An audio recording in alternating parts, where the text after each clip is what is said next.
thank my distinguished colleagues with the DPCC for their presentation. Questions?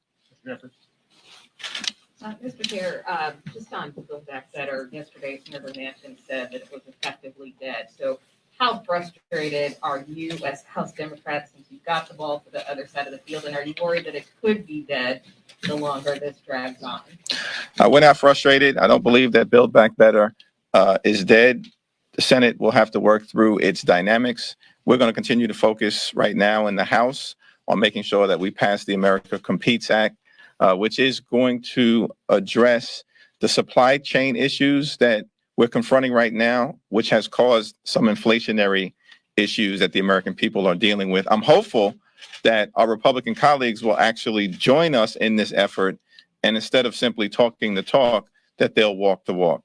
The Senate dynamics will work itself out, but I think right in front of us right now is the American Competes Act. That is an important step forward for everyday Americans and the American people. I mean, as far as the policy and communications team are concerned, can you speak to what that means for your messaging? Do you talk about it? Do you not talk about it?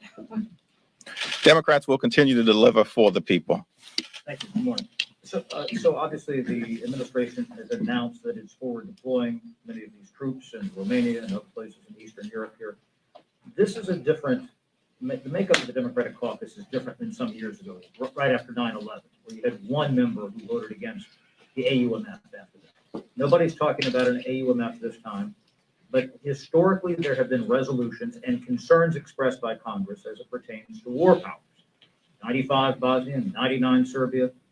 What is that talk in your caucus, especially from those on the left who say, we are Congress, we need to assert ourselves, diplomacy is the best answer, which is something that a couple of members have said. What's the approach? What do you hear? Well, we haven't had a caucus-wide conversation about this particular subject yet. We are going to have a bipartisan classified briefing on the situation in the Ukraine tomorrow.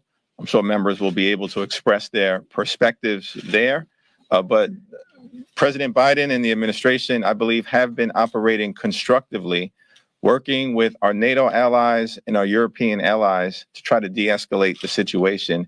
And they'll continue to do the best they can. And I've got full confidence in the administration. Do you see any divides in your caucus? And I think Mr. Rude served in the military force on people away on this, but any divides in the caucus between the administration's position and based on what I laid out the premise about war powers?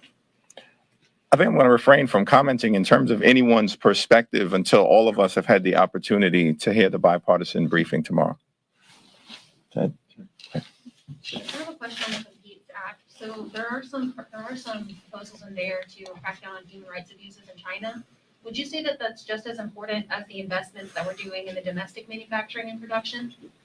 Everything in the bill is important, and it's a collection in terms of its work product of the input from people all across the Congress on these various committees. Many of the provisions in the bill are bipartisan in nature.